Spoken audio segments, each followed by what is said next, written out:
Tapos update naman po tayo dito sa common station po, tinatawag na Unified Grand Central Station.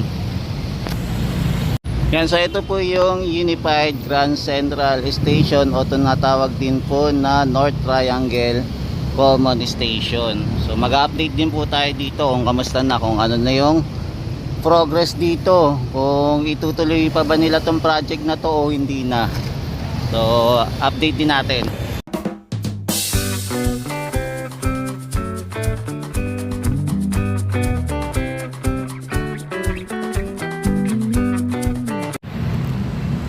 Yan, so meron pa rin pala dito nakatenga, ano ba tawag dito, na ilalagay po dito sa taas, yung parang ano siya, pambayadak po.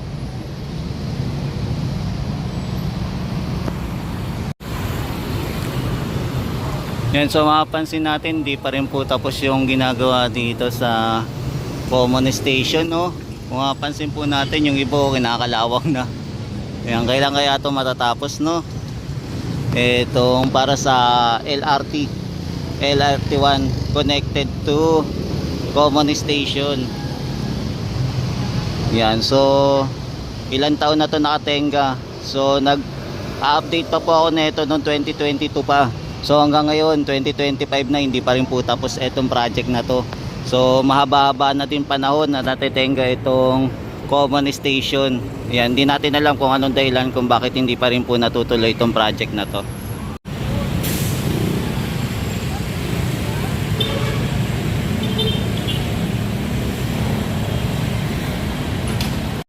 Yan, so ito naman yung common station pa rin, yung North Triangle Common Station at saka po or tinatawag nilang Unified Grand Central Station. Kung mapapansin natin, hindi pa rin po natutuloy yung construction dito. Gaya ko nga po na sinabi, nakatenga pa rin po. Pero sana po itong 2025, no, masimulan na tong project kasi sobrang tagal na talaga. Nag-update pa tayo nito ng 2022 pa. So still now hindi pa rin po tapos yung project at hindi pa rin po nagagamit ng ating mga kababayan. So etong project na to ay natitenga, 'di ba? Imbis na nagagamit na natin, so still eto nakatenga pa rin. Hindi natin alam kung anong dahilan kung bakit hindi pa rin na gumagawa yung BF na to. Yan, kung ano reason.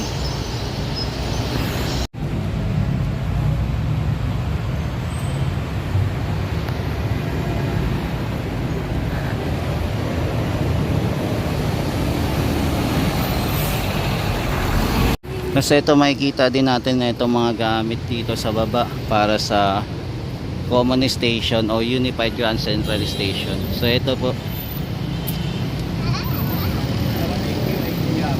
So mapapansin natin itong station na to still hindi pa rin po tapos. So ongoing pa rin yung project dito, no?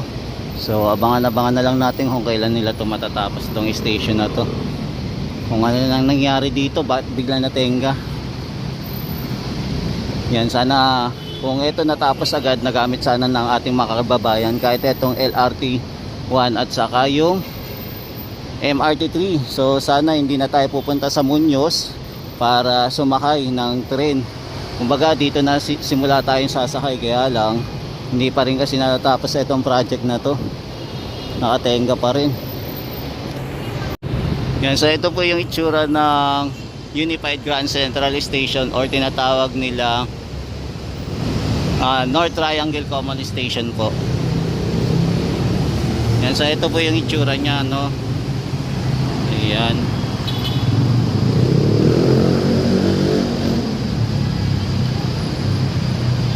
Yan, kung mapapansin nyo po yung mga patak ng tubig, nagkakaroon na din po ng guhit ng kalawang. So ito po yung pangyayari dito dahil hindi siya nagagamit at nakatenga lang. Yan, so ito po yung common station. Yan, so ito din sana magkakaroon din po dito ng daanan. So antayin natin magkaroon ng daanan. Ayan na, naglalagay na sila ng poste para daanan dito papunta sa common station. Pero for the meantime, wala pa kasi. Wala pa tayong fully update kung kailan ulit ito magsisimula itong common station na to. So abangan-abangan na lang natin para maka-update tayo ulit. Kasi mahaba-haba na to na tenga. So ito na po yan yung common station na inaantay natin. So pagka naayos to, magkakaroon po dito ng MRT 3 at saka LRT na 1. So magko-connect na po siya. So hindi na po tayo mahirapan sumakay sa magkabilaang train. So continuous na po ang pagsakay dito sa common station, maging dito sa MRT 7 North Avenue po. North Avenue Station.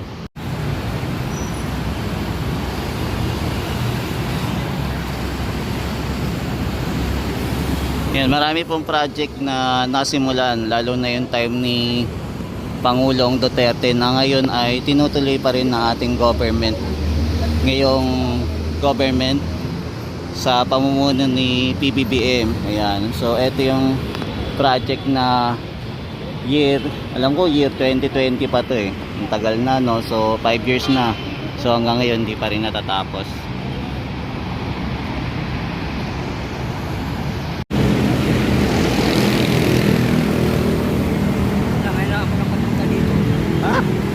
Talaga? Hindi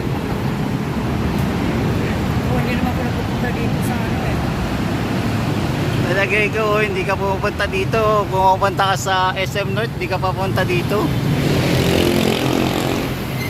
Yan, sa ito po yung tsura ng common station. So meron dito din po mga concrete to. Para saan kaya yan? Ayan. So meron dito bagong development.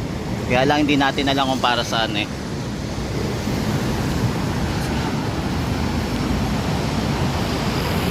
Yan, so ito yung MRT 3, makapapasok po dito sa common station. So for the meantime, hindi pa po kasi ito nagamit, kaya nag-aantay pa rin tayo ng go signal kung kailan ito matatapos itong common station na to, no? Kasi malaki talagang tulong ito pag natapos itong common station na to para sa ating mga commuter, di ba? Kaya antayin na lang natin kung kailan talaga nila tatapusin itong project na to. Kasi kung makapansin natin, baka lang din naman yung nilagay nila dito sa parang dito sa runway ng mga train para sa LRT1. So 'di ba? Ewan na lang natin kung lalagyan pa ba ito ng semento para lalong tumibay o kung ito na talaga 'yon. So antayin na lang natin mga guys kung kailan nila talaga to gagawin. So ito muna yung latest update natin dito sa common station. Yan, so ito na po yung itsura ng common station. Yan, so yung progress natin same pa rin. Simula na nag-vlog tayo dito. So hindi pa rin po nadagdagan. So wala pa rin po tayong latest update dito. So ganito pa rin, wala pa rin pong nilalagay na linalatag na relays dito. So kung mapapansin nyo po, di ba, halos nabubulok na po yung mga bakal na nahandito sa common station. Yan, kaya abangan natin kung kailan nila ito matatapos. Kasi sayang yung project pagka nakatenga dito. Kaya dapat tuloy-tuloy yung project para nagamit ng ating mga kababayan.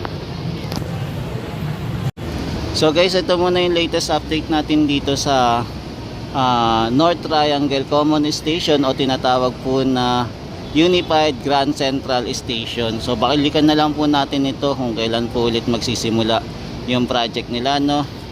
For the meantime, as of now, January 5, Sunday 2025, wala pa rin po tayo makapansin na mga construction worker dito na gumagawa po. Ayan, abangan na lang natin kung kailan po ulit magsisimula itong project na to. Ayan, maraming salamat po. Ito po ulit si JR Doria TV, nag-update sa mga infrastructure dito po sa Metro Manila. Ingat-ingat po kayo.